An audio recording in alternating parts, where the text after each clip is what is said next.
this middleweight championship fight. Brunson is 10 years his senior. He will have a 2-inch reach advantage. All right, now for the official introductions, we go inside the octagon to Bruce Buffer. Ladies and gentlemen, this is the main event of the evening. And when the action begins, our referee in charge of the octagon, Herb Dean. And now, this is the moment UFC fans around the world have been waiting for. Live from the T-Mobile Arena in Las Vegas. It's time! 5 rounds for the undisputed UFC Middleweight Championship of the World. Introducing first, fighting out of the blue corner. This man is a wrestler holding a professional record of 22 wins, 7 losses. He stands 6 feet 1 inch tall, weighing in at 185 pounds. Fighting out of Wilmington, North Carolina, presenting the challenger, Derek Brunson.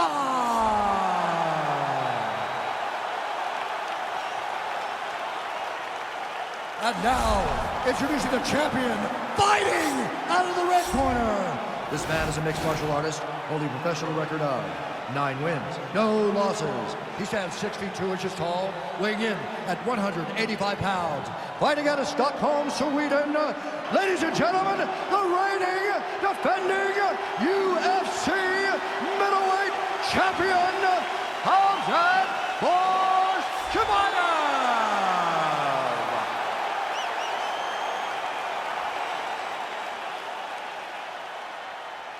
All right, this is for the championship. You've been giving your instructions in the dressing room. Protect yourself at all times. Follow my instructions. We will have a clean fight. Touch gloves. Let's make it official. They touch gloves, and we are underway. Ready. You ready to fight?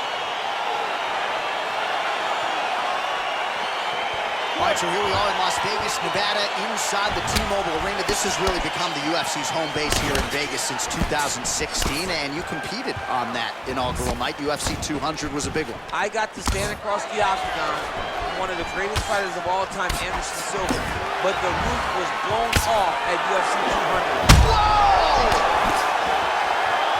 Oh, he's hurt bad. He's hurt bad, John. He's got to press him. He's got to go chase that finish down now. Goes in and secures the takedown. Oh, nice job using his strength there to posture up. We'll see what he can do now. He's going to start looking to land big shots from the top. Well, these are some excellent ground and pound strikes here, DC. There's an efficiency with which he operates in these situations. He knows exactly when to throw, exactly when to hold, and it's allowing him to really control the grappling aspect of the fight. There's a song there, right? Know when to hold him, know when to fold him. Yep, absolutely. All right, so you got to be careful playing on the ground with this guy. You don't want to mess around for too long. 3 minutes to go in the round.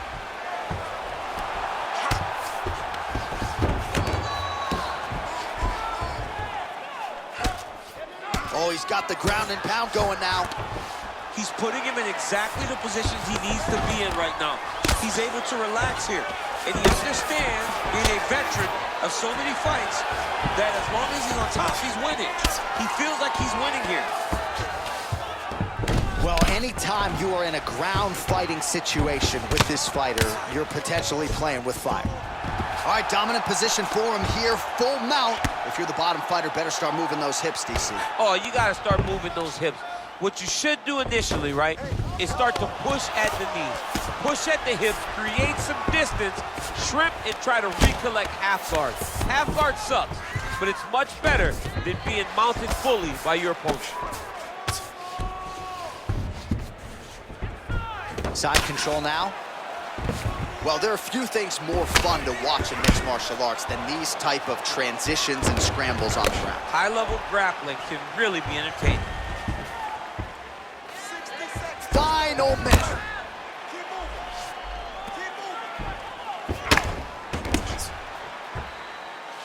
45 seconds to go here in round one.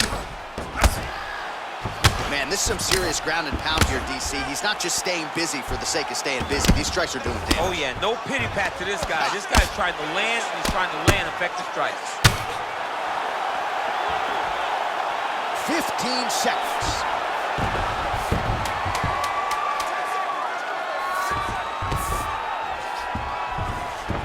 Five minutes in the books.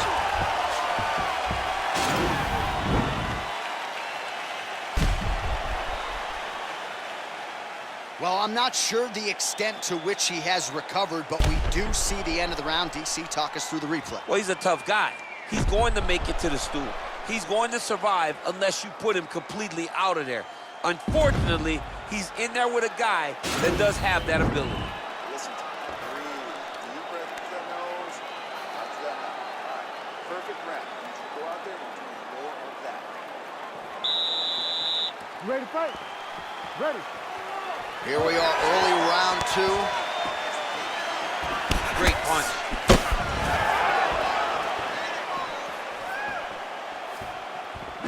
Right hook attempt. That's a miss. Oh! What a fantastic... Oh! He's done. He's done. Oh, look at that. He leapt up and landed the diving punch to the head. Well, he's up, but he is hurting for certain. The finish could come at any time. Switching stances here. One takedown is easy to defend. When you start stringing them together is when guys struggle. Oh, man. This ground and pound is good. Probably my favorite striking realm in MMA, and he's as good as it gets. The problem is his opponent is not controlling his posture.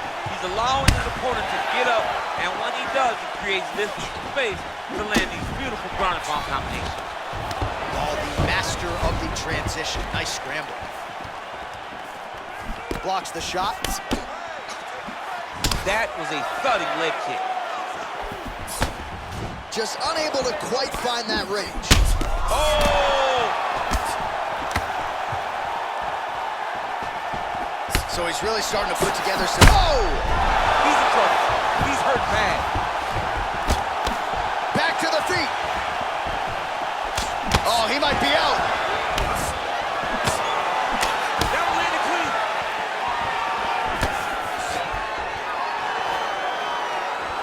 Missed with that right hand. That one snuck in. Nice strike. Oh! He needs to start looking to finish now because he's got his opponent hurt very bad. Trying to stay in this fight. Stuffs the takedown there. How good is his takedown defense? Another punch to the head. He's really turning every part of himself into those strikes to the head. Well, he's really starting to land a high number of strikes here in the second round. No, yeah, looks a little wobbly on his feet. Dude's hurt. Serve him up. Go get him. Look at how fast. The only person I can do this to is maybe John. John, there's a weight difference. I don't know if you know jiu-jitsu much. You miss a lot of your classes. If I'm going to do this to anybody, it's Eddie. Oh, he postured up there, gained some valuable separation. And now the ground and pound starts. Well, he's more than content to work off of his back, DC, where he has been a magician in his UFC career. Both fighters back to their feet now. Oh, stuffs the takedown without issue.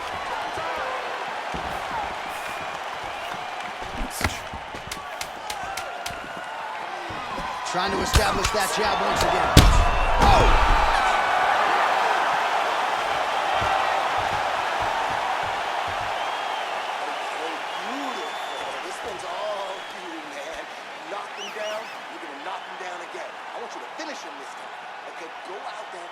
All right, so there's the end of the round. He stayed committed to doing damage upstairs and landed a seminal blow in that round. It was accumulation of those strikes. He kept hitting him over and over to the head. Eventually, he found the one that really did damage his opponent.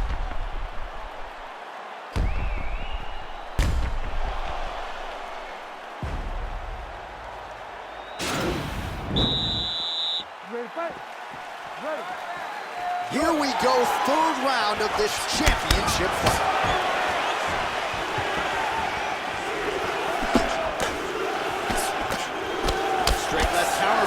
zone.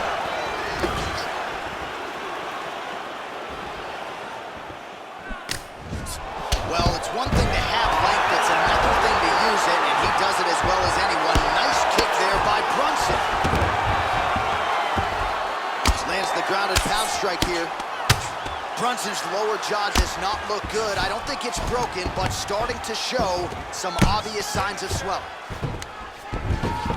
Beautiful movement, hip work on the ground here, just outstanding with the transitions. He is not staying in one place on the ground, and that's very important. Man, how fun is this to watch as he continues to dole out damage with the ground and pound? Take it back to the days of guys like Mark Coleman. Now he's attacking the triangle. Triangle looks pretty tight, DC. I'm no Brazilian Jiu-Jitsu black belt, but maybe not good here. No, it looks like it's getting in deep. Watch triangle, watch triangle.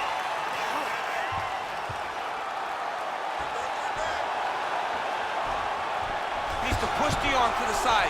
Get his head against the mat. Now watch as he goes to the finish. Watch his... And this might just be a matter of time. Wow. All right, right into side control. Upper body strength figures to be put to good use here. Yes, absolutely. And you got to look for his opponent to turn back into him. He should chase guillotine, but the opponent turns to the opposite side. He can take his back, throw his hooks in, try to choke, or flatten him out and just go for the finish. 2 minutes to go.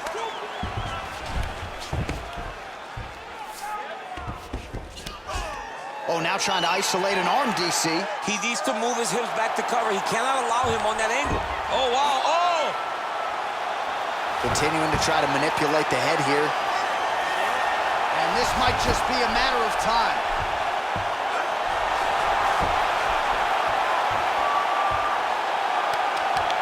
Oh, and he pins the arm down, and that is it. So the tap comes shortly thereafter. He got the arm straight, right? The moment he was able to break the lock, John, his opponent was in trouble. Hip pressure up, opponent had to tap.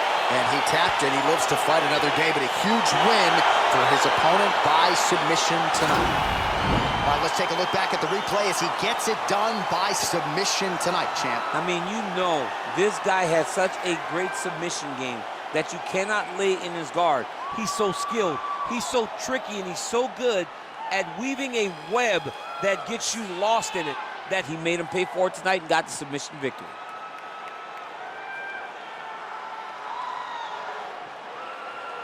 So there he is, ladies and gentlemen, the UFC middleweight champion of the world, your winner by submission tonight. And it is going to take a spectacular effort to dethrone this guy at 185 pounds. Ladies and gentlemen, referee Herb Dean has called a stop to this contest at 3 minutes, 39 seconds of round number 3.